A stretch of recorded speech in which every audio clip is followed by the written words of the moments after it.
Okay, Yay! okay, we are on. Okay, perfect. So, so yeah, I guess we can start by, uh, so I know I sent you guys the questions, but yeah, I mean, if you'd like to you can start by talking about sort of, uh, sort of your background and how you came into working for these nonprofits that you've worked with, and and your main like what you like most about that. And I think that'll be an awesome way to start, and then we can get more into the questions about your organization specifically. Yes, well, that sounds fantastic. Thank you so much for the opportunity. My name is Frances Chrzan. I'm the Federal Policy Manager at Mercy for Animals. My background is not dissimilar from yours. I went to Lewis and Clark Law School. I'm certified in animal law. I served as editor-in-chief of Animal Law Review during my third year. And when I graduated, I moved out to Washington, D.C. and started my career for the first 2.5 years, working on influencing anti-animal experimentation policy at the federal and state level. A little over 2 years ago now, I joined Mercy for Animals in my current position, where I influence food system reform. So it's a really great area of work. It's a very holistic area of work. We understand at Mercy for Animals, while we do want to make things better for farmed animals, the food system affects everyone from workers, farmers, consumers, the environment, animals. So we really do have that reflected in our policy work and all of our work generally. So yeah, very happy to be here and grateful for the opportunity to bring important issues to congressional offices. And thank you. Yes, and thank you. It's great to have you here. And yeah, I really like that. I really like that intersectional and emphasis on interconnectedness in your approach. So I think, and then yes, you're right. Your background is sort of at least somewhat similar to what I'm hoping mine will be. But yes, I guess we can get started with the um, with kind of the more sort of nonprofit focused sort of questions that I have. So yeah, I guess we can start with like how do you and your nonprofit implement evaluation methods to determine which tactics, campaigns, etc. Are best to focus on.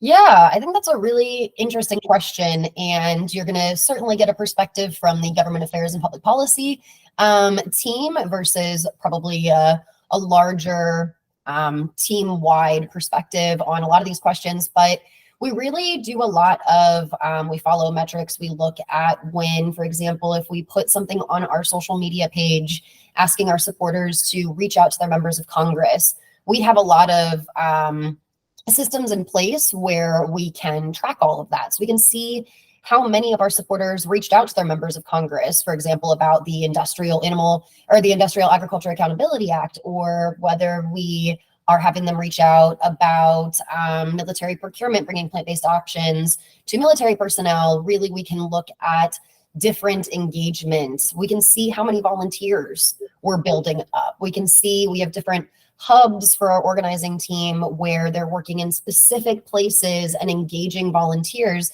in all kinds of ways. It might be helping with our corporate engagement team on corporate accountability, or it might be working with me on leading constituent meetings. For example, we're working with some of our volunteers in Minnesota right now who are reaching out to Senator Klobuchar's office about the Ending Agricultural Trade Suppression, or EATS Act, asking her to hold the line in the Senate and not allow that language or anything like it to end up in the farm bill that's coming up. So, we really look at the people power that we're building. We look at the reach that we have, and we share that. We have internal meetings every month where we share various updates, including statistics about what our supporters are doing, what our volunteers are doing, what people who see our posts are doing on social, things like that. So definitely take a very comprehensive approach to it. And then it's a lot of fun at the end of the year. And I think this is just something that nonprofits, at least all the nonprofits I've worked for, sort of just do. But at the end of the year, usually we get a pretty big breakdown of like, these were our major successes. And, these were the things that didn't work out as well. So let's think about ways to make them more successful in the future, or if they aren't working, maybe replace them with something in the future. We're very agile. It's something that we're proud of at Mercy for Animals, to be flexible and to kind of move and react to things as they happen. So yeah. Yeah, yeah, that all sounds really great. Yeah, because and I think your ability to kind of take on projects in different areas and have different hubs, and I think yeah, I think that's all really powerful, and yeah, and I think the EAT Act, yeah, that's definitely especially pertinent campaign today. So yeah, Absolutely. yeah, I got to defeat that. Then yeah, so now the next one is I guess yeah. So like what? Because I know Mercy for Animals has had some experiences when it comes to like being evaluated by like animal charity evaluators and like the top being designated as a top charity or and uh, and so um, and I know that there are a lot of other groups like charity navigators that will like evaluate charities and give recommendations for which ones are good to donate to and help out in various ways. And so, yeah, so I guess I'm interested in sort of what are your thoughts and opinions, etc., on that process and kind of and what have your experiences been like at Mercy for Animals in terms of like the organization's experience with those types of evaluation processes? Yes, another good question. So, as far as this organization goes, we are all about ending industrial animal agriculture and constructing a just and sustainable food system. And we don't believe that can happen without transparency. It's something that we talk a lot about internally, something we talk a lot about in our messaging. It's something I talk a lot about with congressional offices. If we can't see what's happening behind, the industrial animal agriculture model, then we really can't try to solve it. And I am happy to report that that's something that trickles down to the organization itself. We want transparency. We want to have folks understand where we're at, and everyone is encouraged to engage in giving feedback. So animal charity evaluators recently, I think it was like probably 2 months ago, they did they looked at us again to evaluate us, and all of us were offered the opportunity to give feedback. And it was really interesting, the questions they asked. What is the culture like? Do you feel comfortable talking to leadership? What is your experience on your team? Do you feel valued? These kinds of things. It's outside of just what the organization is working on, and really how the organization treats staff as well.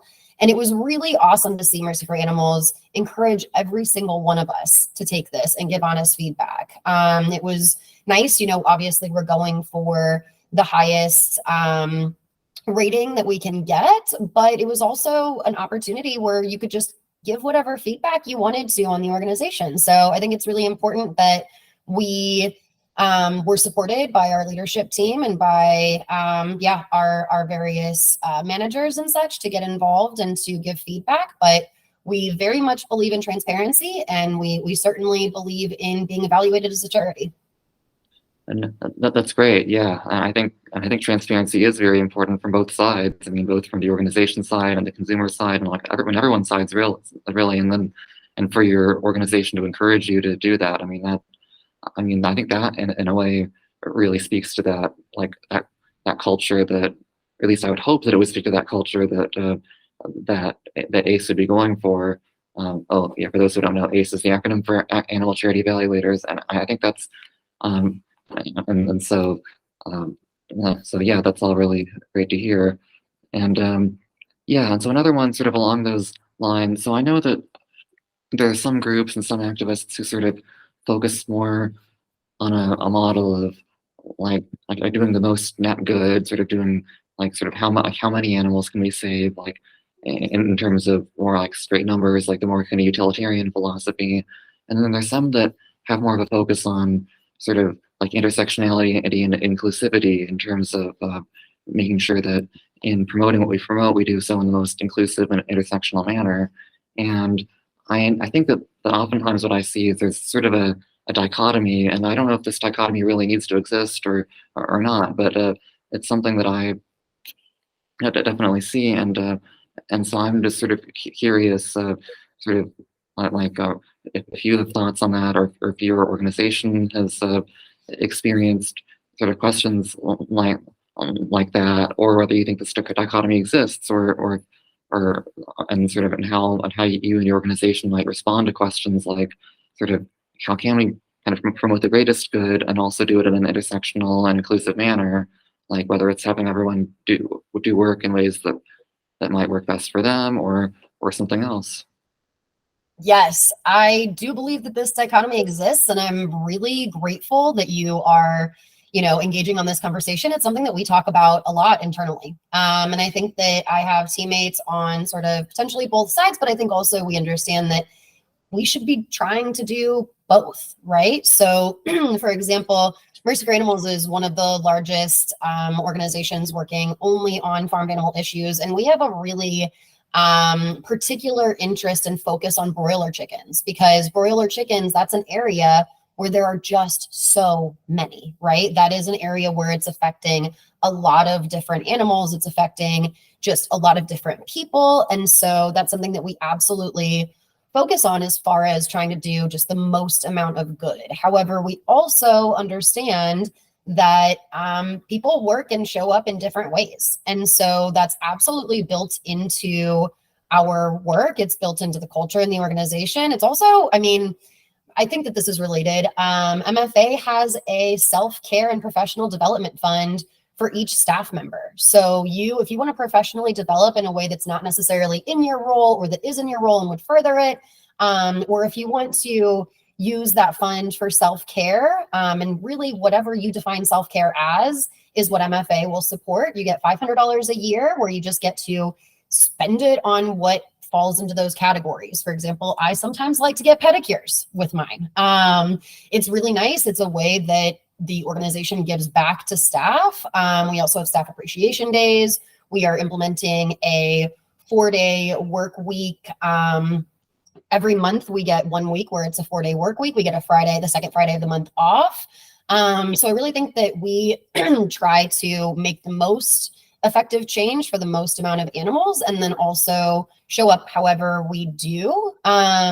Additionally, it really depends on the department. So some departments, for example, there's an entire department focused on the People's Fund, which you might be familiar with. It's where MFA supports those activists who might not otherwise get funding, oftentimes BIPOC activists who are doing community-based outreach, where they are the people who need the support, and we have the funds. So they apply with us, they work with us, and ultimately we help support them because we understand that's going to be the most effective avenue. You also have things like federal policy, like what I work on, where we include not only animal welfare efforts for farmed animals in the food system, but also include things like labor protections for those who are working within the system and who are just as trapped, albeit in a different way, than the farmed animals who are exploited. But the system is so exploitative, being vertically integrated as it is, that I think that using these tactics, and we're also lucky, we're a pretty large organization at this point, and so we do have a lot of capacity.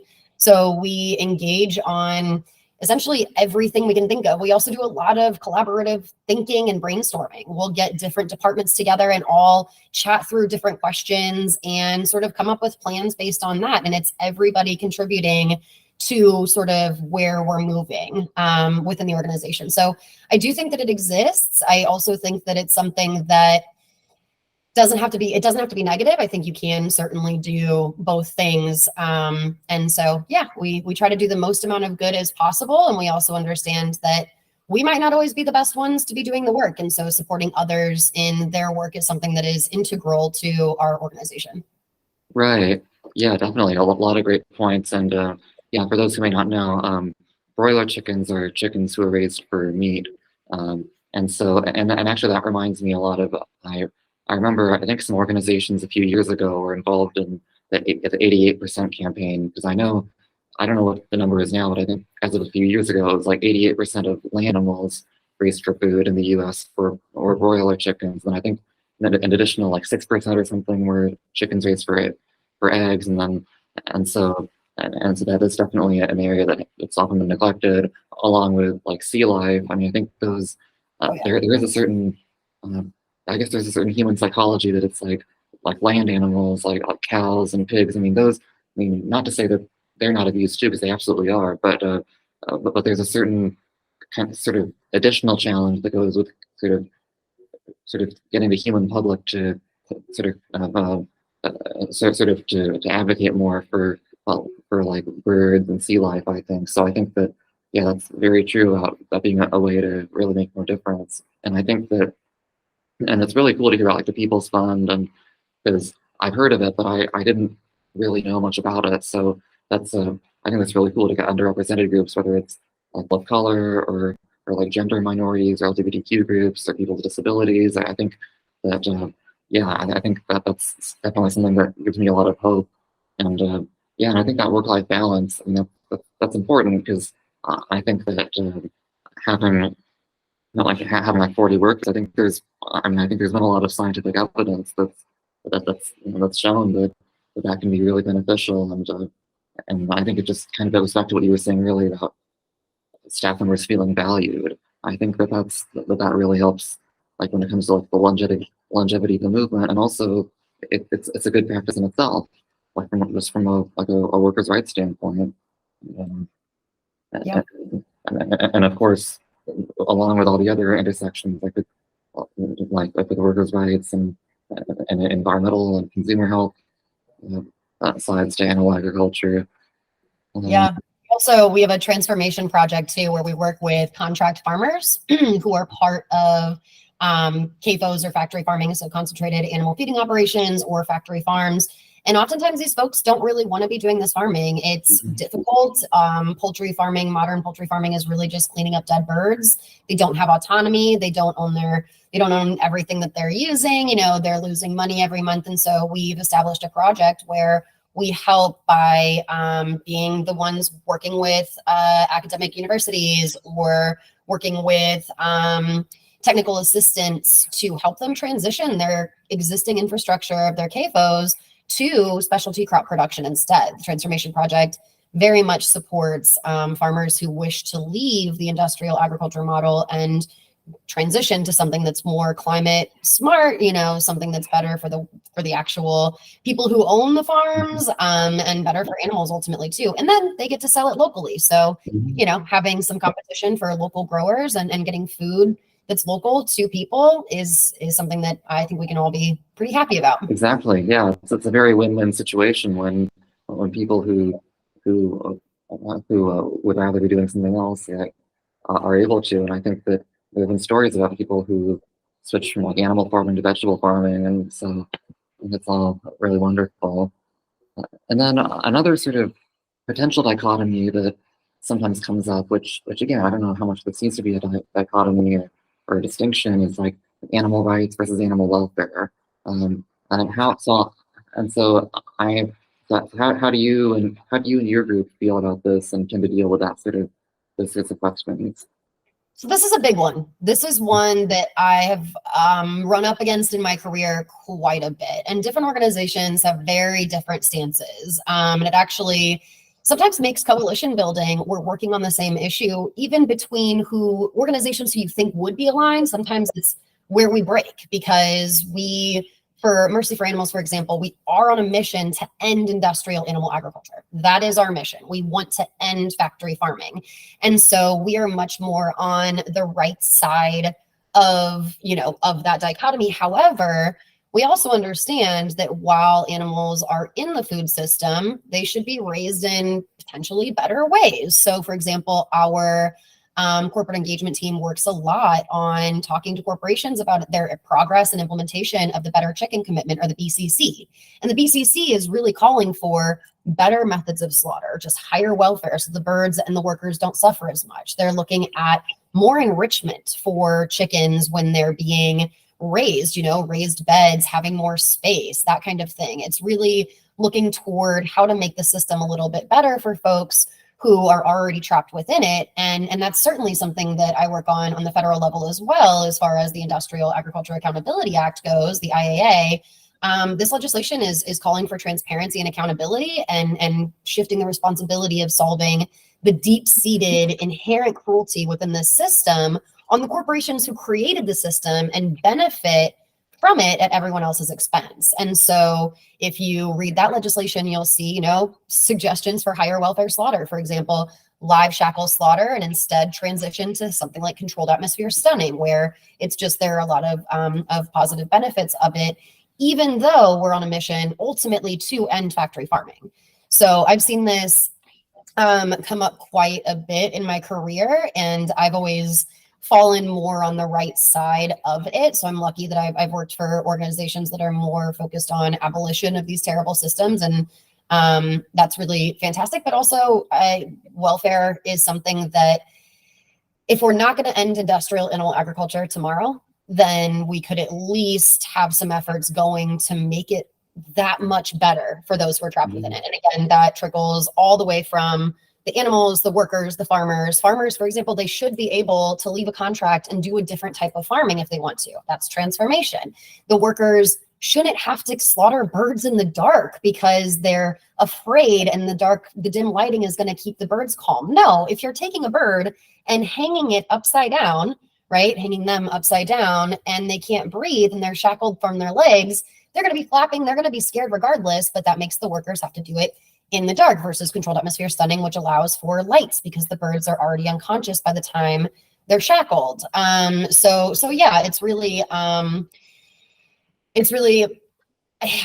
something that comes up quite a bit, but ultimately I do see it where, we can work kind of within both frameworks. And yeah, all efforts to alleviate suffering are valuable efforts. Mm-hmm. Right. Oh, definitely. Yeah, I think that makes a lot of sense, because it's because you can sort of use both frameworks sort of just as they're effective, and because it's like, if we can be clear about our ideals of the animal rights ideals, and then at the same time sort of have strategic plans which can include both. Yeah, I would love to see that, like that legislative language that you were describing. I think that and also just because I think there is a lot of scientific evidence that, I'm not super I'm not an expert on the scientific side of it, but just the benefits of all these policies. Yeah, absolutely. Well, I can send you a copy of that bill. Awesome. Yeah, and maybe I'll put it in the video description. Yeah, and then one thing that I think we kind of talked about a little bit earlier, so if you have anything else to add about this, is sort of like your opinion on interaction between like types of discrimination, like speciesism, ableism, racism, sexism, classism, LGBTQ discrimination, ageism, etc., and how sort of and how does your group deal with that? So I know you talked about that a bit earlier, but if there's anything else you have to add about that. Yeah, we at MFA are always trying to have these conversations. Again, we do have an entire department focused on making things better, a DEIJ committee as well. And so it is implemented organization-wide, also being in support of others doing work. A handful of us actually oh my goodness, it must have been early 2022, we attended the Lead for Farmed Animals conference out in LA, and it was like 40 of us from MFA who went there, and we were all in a room, and there were some Black individuals who stood up and told us, a room full of mostly white people, told us, what we need is your support, not for you to come in and do it for us. And that was something that we really had a lot of conversations about for months after, and certainly we already had the People's Fund, but implemented that even further and had more conversations because it's incredibly important, right? We need everyone in this movement is valuable for this movement, regardless of where you're coming from, but also you need to feel safe and respected. Additionally, with I think that's what I'm saying. Okay, so that's all. That's all really great to hear that there, and I think that there have been more conversations about things like this recently in the movement, like just at the conferences I've been to in the last few years. I think I've been hearing more sort of acknowledgement that this hasn't really been addressed as much within the movement, but there have been talks about those sorts of things. Like I've had sort of similar to what you're talking about, where it's like support is what we really need, and that goes all ways. Like I've heard, I know there've been talks about like sexism, about racism, about ableism, about and how all those how all those things really they connect, and so that's all really good to hear that that's being addressed. Yeah, And, they absolutely. And on the speciesism, yeah, on that topic too, I think I worked on anti-animal experimentation, right? I was there for the mice and rats. I was showing up for them. And at this organization, I'm really proud because we show up for chickens and fish. You know, we don't endorse policies, for example, that would shift beef consumption to chicken and fish consumption. We make the same sorts of, this is not environmental just because these animals are seen as lower on the hierarchy of species doesn't mean that they aren't just as deserving of being protected, respected, and free. It's something that we talk about quite a bit. So I'm grateful that we have folks on the team who are doing that work. Additionally, we have access to a lot of different trainings. We have just we have a very thoughtful team and thoughtful leadership for being as large as we are. I'm grateful that our impact is not making things worse. right. Oh, definitely. Yeah, and I think that for a lot of people, and it's sort of it's something that I've thought about as well, because I know that people will say, often from an environmental standpoint, people will say eat less red meat, and then and I mean, even if it's true that I mean that beef or maybe it'd be better to say cows, I mean, have a higher carbon footprint. That doesn't mean that for chickens it's not still pretty high, because it is. It's still quite high for chickens and pigs and and fish. I mean, there are all sorts of unsustainable practices going on there too, whether it's carbon emissions or like species extinction. And I think that, and in addition to that, I think what was it like? I think for every the same amount of meat from one cow, we need like what 200 or 250 chickens, right? And so when you look at just the greater like hundreds of animals you need as opposed to one animal for just the same amount of meat, I think it's something that a lot of people maybe don't quite realize. And I think that that the fact that you're sort of addressing them all at once, I think that I physically guard against that. And of course, because I understand that some people will, the people will sort of that incremental progress is inevitable, but it's sort of it's how it's and so and I'm not and I it's like it's sort of a fine balance. Like I try not to overly have people do incremental progress because I know that may look different for everyone. It's more sort of knowing sort of just being clear sort of where the goals are and being clear on sort of how we're getting to those goals. Yeah. And also, I mean, focusing only on greenhouse gases, right? When we're talking about producing cows, that's leaving out clean air, that's leaving out clean water. There are so many other things that's leaving out just the amount of transport and the fuel that goes into that. So it's really, yeah, I'm glad that it's in the back of our minds whenever we see policies that are like, oh yeah, it's gonna remove cows from the food system. Like that's great, but also that we don't want it to shift elsewhere either. We want it to Absolutely. stop. Absolutely, definitely. And then another question. This sort of relates a little bit to some of the previous things we talked about, but I know especially with groups that do work kind of internationally or even within the same country in a lot of different areas. I guess like how big a role do you think like cultural contexts often play, say in Mercy for Animals' work or and how does your group tend to deal with that? Because I know that's another issue that can require a certain amount of sensitivity. Yes, absolutely. So MFA is a global organization. We have teams in US and Canada. We have teams over in Brazil, Latin America. We have folks who are in Europe, India. And so cultural contexts play a very large role in this, right? And so the different regions, we all have our own regional priorities. So the organization itself has, our top priorities are 3-year strategic plan that we all feed into. We all are, contributing to that. And then each region has its own priorities based on the culture of the region. And so it's something that's absolutely taken into account, because something that's going to potentially be successful in the United States isn't necessarily going to have the same effect in India and vice versa. So making sure that we have folks who already understand what is effective in their regions, and having leadership in each region and decision making in each region is something that absolutely plays a role in this work. Additionally, I will say too, there are a lot of issues that we talk about and we aren't the best messengers for it.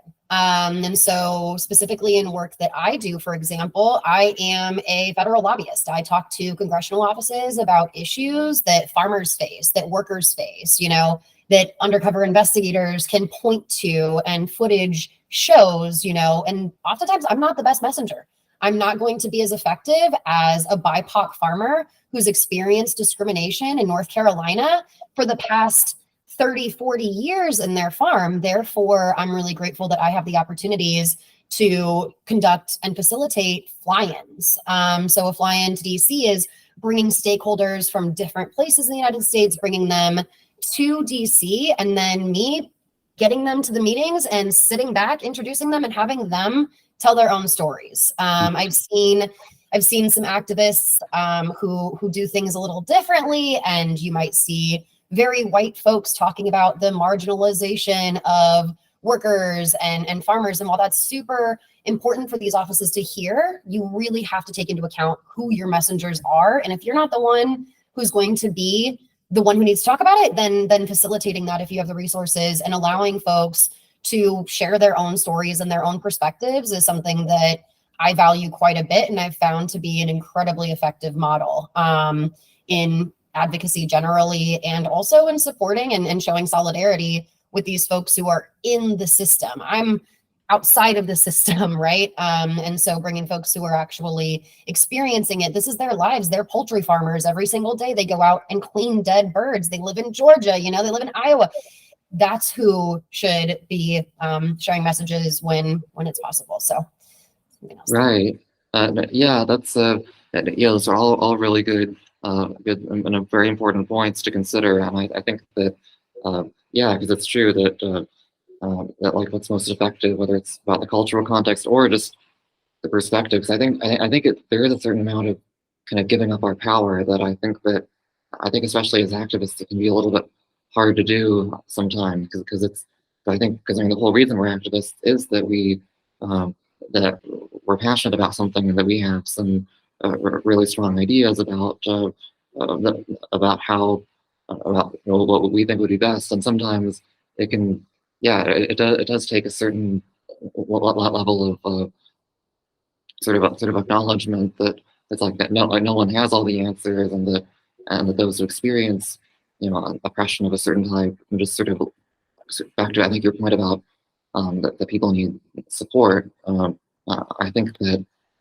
those are sort of things which I'm trying to remind myself sometimes, and so I think that's all really good to keep in mind.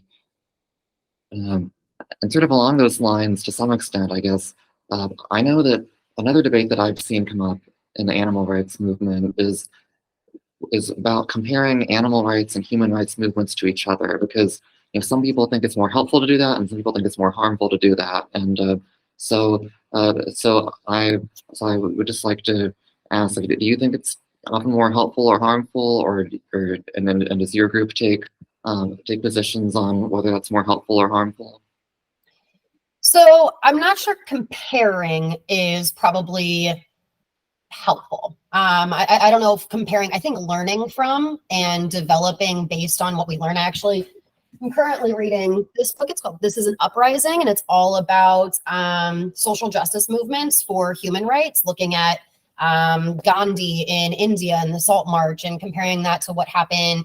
Not comparing, but describing that, and also what happened in Birmingham for the civil rights movement, and how these movements built capacity, they built momentum over time, and then seeing where we might be able to use some of those same tactics, to learn how to be more effective advocates is something that I think is very important. This was actually a gift from our director of transformation. He read it first and he was so moved by it that he got copies for anybody who wanted to read it at MFA. We just had to let him know. I recently finished a book called Let This Radicalize You, where that conversation, that idea of individuals, right? Individuals aren't going to make the change. It's going to be groups of people. And so moving away from that individualism, empowering others to be effective and to advocate, that kind of thing is really important. I'm not sure comparing is necessarily the right word, but I do think that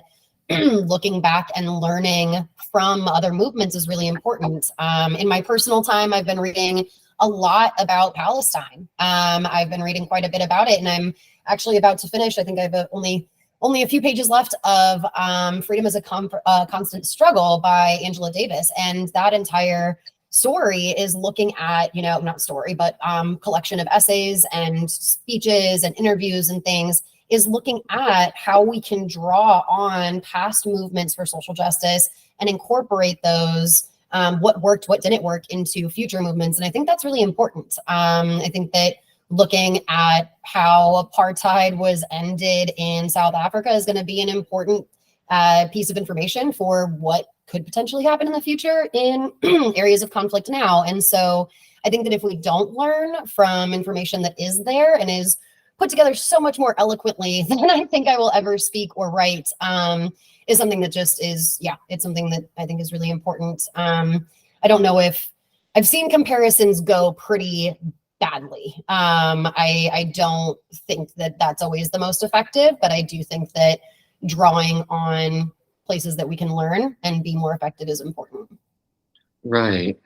Yeah, and it is a very fine line, because on the one hand, there's a sort of comparison, which as you can say, it can go kind of go badly, where it's just where it sort of simplifies it down to like, okay, we ended this, we ended that, now we can end this in a way that doesn't really acknowledge the complexities. And then there's sort of the idea of integrating, sort of the more integrative approach that I think that you were talking about some good examples for earlier, with like the People's Fund, or like listening to like marginalized people who are like in activist groups, and just and I think that can, and it can be a really fine line between them. And sometimes and I remember even, I think at a couple of I think it was at a retreat with the Humane League, that they were talking about sort of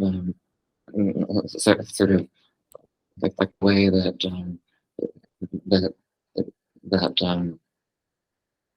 sort of past movements have been done, and so and I think that it's been, and even sometimes just being and even acknowledging the complexities, like talking, like for example, like looking back at say like knowing that like abolitionists are racist, for example, in the anti-slavery movement. Sometimes that can be a hard pill to swallow. Or looking at like even like Gandhi, people like that, how they could be really, they've been really influential in some ways and also problematic in other ways, and sometimes in the same ways, and so yeah, I think that's all really important. Yeah, I think being careful with it is is imperative, but we have to learn, and why not draw from other social justice efforts, without saying that it's the exact same thing, or I've seen that go pretty poorly in the past.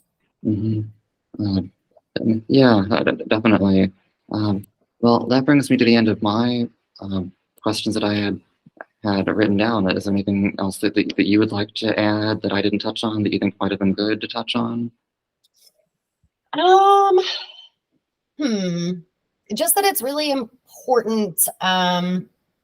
Nonprofit work is not always the most attractive, right, to get into. Nonprofits have a lot of really positive aspects of them, but also, I mean, you might make better money or have an easier life with work if you go elsewhere. But I cannot stress enough how wonderful it is to work for a nonprofit, especially one that you believe in, a mission that you align with, and with colleagues who share the same feelings and thoughts and different experiences, of course, but learning from each other and having that community is something that is invaluable. And I'm really grateful that I've been able to work in this space for the entirety of my career following law school. Nonprofits are incredibly important and they're influential. And yeah, I'm grateful that I get to support them, and I hope that others will be encouraged to do the same, because